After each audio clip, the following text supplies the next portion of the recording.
Hello creators, and welcome back. If you follow us on social media, you will know that this month we are celebrating our 2-year anniversary. And I know I said this last year with our 1-year anniversary, but it still feels like yesterday that I started the show and had that first idea in the first lockdown. And so I figured, what better way to usher in this new journey for us than to start our guest reader series? So, without further ado, here is our first guest, Josh Anderson Gray. Hello everyone, hope you're all well. I'm Josh Anderson Gray. I'm based in Bedfordshire. I'm a scriptwriter / radio presenter, and you can follow me on Instagram at Josh Anderson Gray, and that's Gray with an E. Josh will be reading us a collection of poetry and short stories.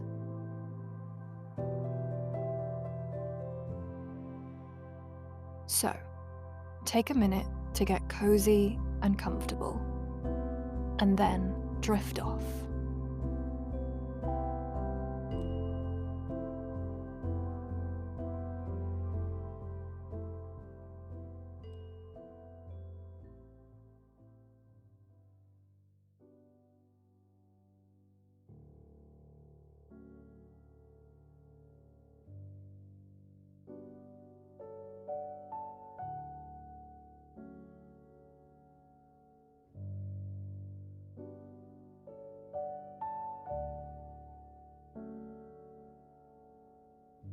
To Cruel Ocean by Victor Hugo. Where are the hapless shipmen disappeared, gone down where witness none save night hath been? Ye deep, deep waves of kneeling mothers feared, what dismal tales know ye of things unseen? Tales that ye tell your whispering selves between, the while in clouds to the flood tide ye pour. And this it is that gives you, as I ween, those mournful voices, mournful evermore, when ye come in at eve to us who dwell on shore.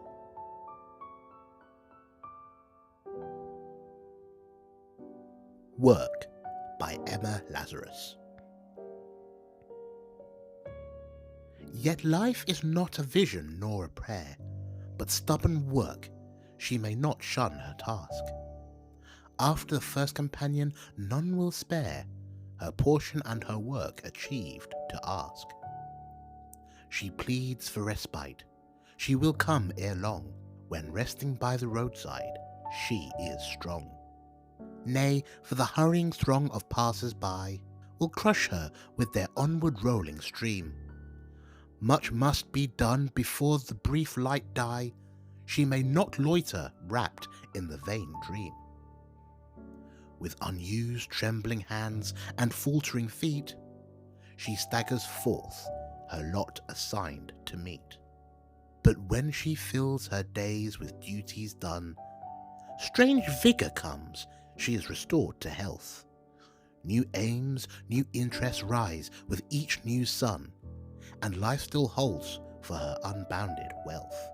All that seemed hard and toilsome now proves small, and naught may daunt her, she hath strength for all.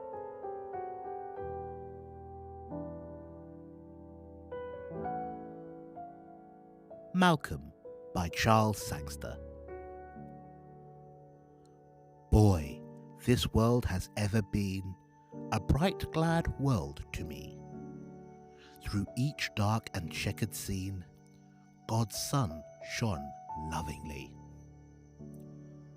But content I've never known, hoping, trusting that the years, with their April smiles and tears, would yet bring me one like thee, that I could call my own. With thy soft and heavenly eyes, in deep and pensive calm, I seem looking at the skies, and wonder where I am. Something more than princely blood courses in thy tranquil face, when she lent thee such a grace. Nature lit life's earnest flame in her most queenly mood. Such a sweet intelligence is stamped on every line, banqueting our craving sense with ministerings divine. If thy boyhood be so great, what will be the coming man? Could we overleap the span? Are there treasures in the mine to pay us if we wait? Doth the voice of music live in that majestic brain, waiting for the hand to give expression to the strain? Are there wells of truth, pure, deep, where the patient diver thought finds the pearl that has been sought, many a weary age in vain, entrusted to thy keep? Doth the fire of genius burn within that ample brow, or some patient spirit yearn for things that are not now? Hidden in the oversoul of the future to be born, when the world has ceased its scorn, when the skeptic's heart will bow to the divine control. Patiently we'll watch and hope, and wait alternately, trusting that when time shall ope the casket's mystery, we will be made rich indeed with the wonders it contains, rich beyond all previous gains, richer for thy thought and thee, beyond our greatest need.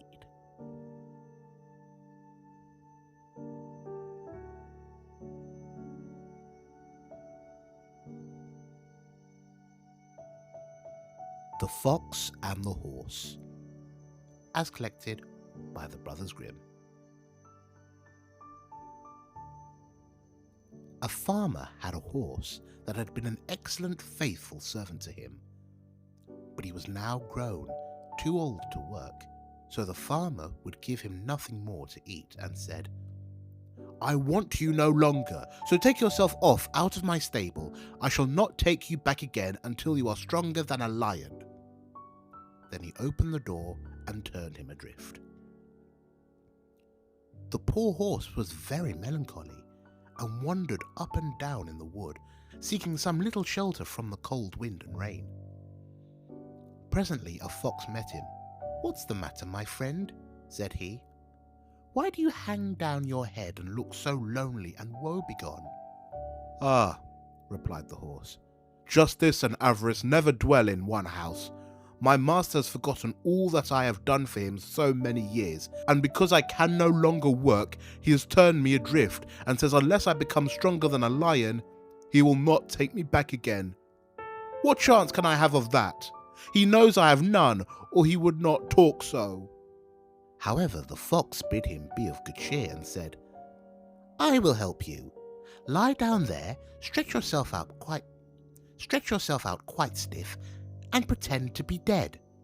The horse did as he was told, and the fox went straight to the lion, who lived in a cave close by, and said to him, "A little way off lies a dead horse. Come with me and you may make an excellent meal of his carcass." The lion was greatly pleased, and set off immediately, and when they came to the horse, the fox said, "You will not be able to eat him comfortably here. I'll tell you what, I will tie you fast his tail, and then you can draw him to your den and eat him at your leisure." This advice pleased the lion, so he laid himself down quietly for the fox to make him fast to the horse. But the fox managed to tie his legs together and bound all so hard and fast that with all his strength he could not set himself free. When the work was done, the fox clapped the horse on the shoulder and said, "Jip, Dobbin, jip!" Then up he sprang and moved off, dragging the lion behind him. The beast began to roar and bellow till all the birds of the wood flew away for fright.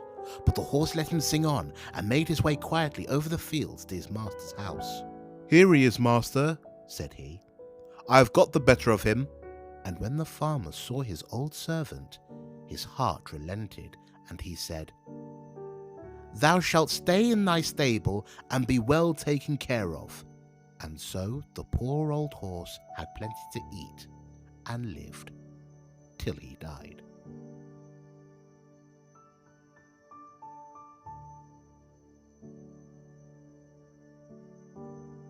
The Turnip, as collected by the Brothers Grimm. There were two brothers who were both soldiers. The one was rich and the other poor. The poor man thought he would try to better himself, so, pulling off his red coat, he became a gardener and dug his ground well and sowed turnips.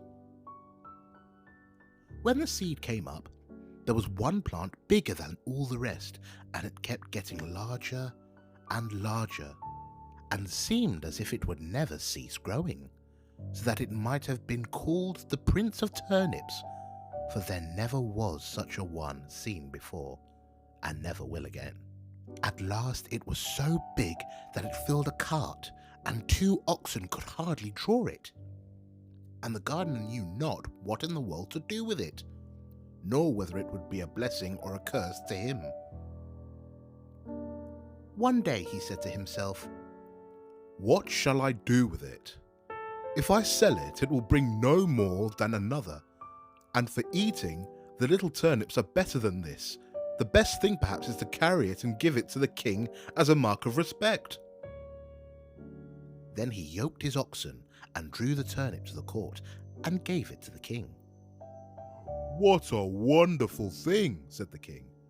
"I have seen many strange things, but such a monster as this I never saw. Where did you get the seed? Or is it only your good luck? If so, you are a true child of fortune." "Ah, no," answered the gardener. "I am no child of fortune. I am a poor soldier who never could get enough to live upon, so I laid aside my red coat and set it to work tilling the ground. I have a brother who is rich, and your majesty knows him well, and all the world knows him. But because I am poor, everybody forgets me." The king took pity on him and said, "You shall be poor no longer. I will give you so much that you shall be even richer than your brother." Then he gave him gold and lands and flocks, and made him so rich that his brother's fortune could not at all be compared with his.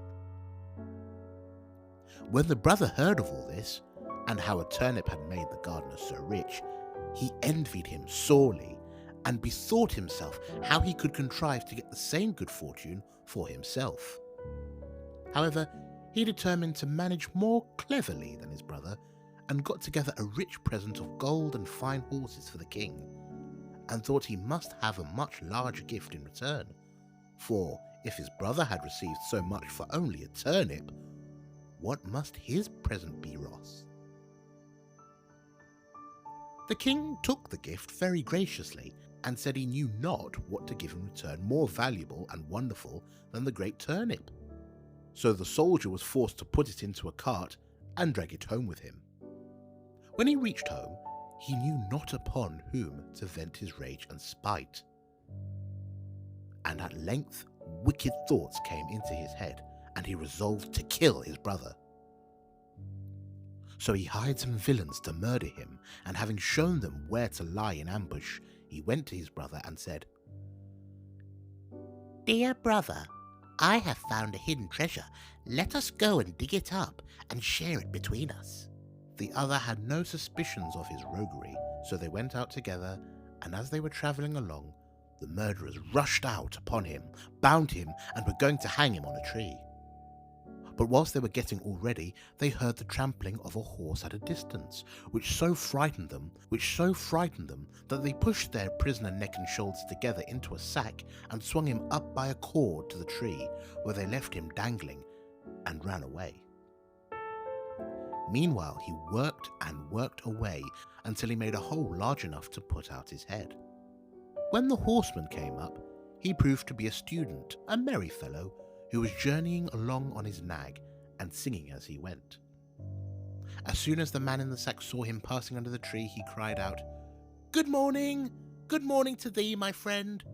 The student looked about everywhere, and seeing no one, and not knowing where the voice came from, cried out, "Who calls me?"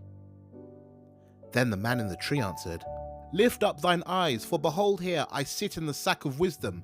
Here have I, in a short time, learned great and wondrous things.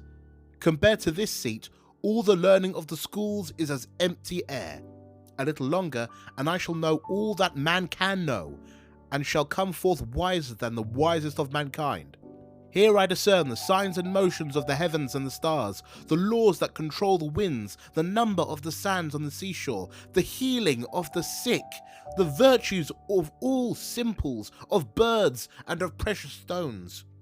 Wert thou but once here, my friend, thou wouldst feel and own the power of knowledge." The student listened to all this and wondered much. At last he said, "Blessed be the day and hour when I found you. Cannot you contrive to let me into the sack for a little while?"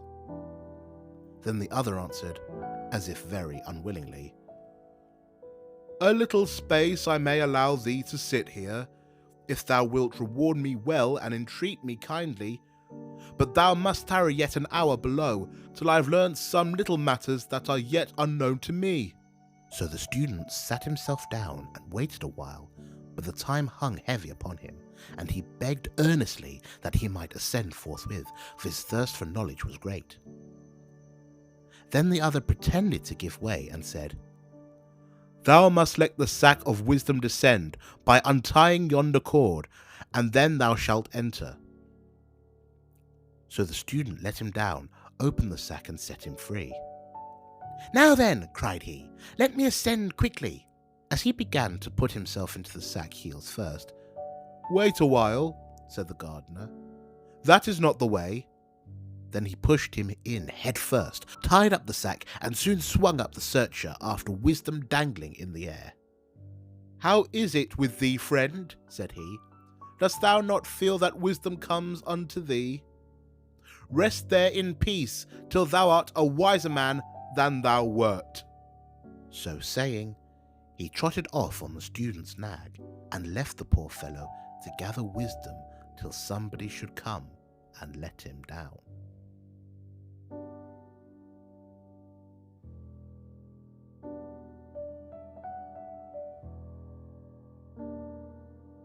The Elves and the Shoemaker, as collected by the Brothers Grimm. There was once a shoemaker who worked very hard and was very honest, but he still could not earn enough to live upon.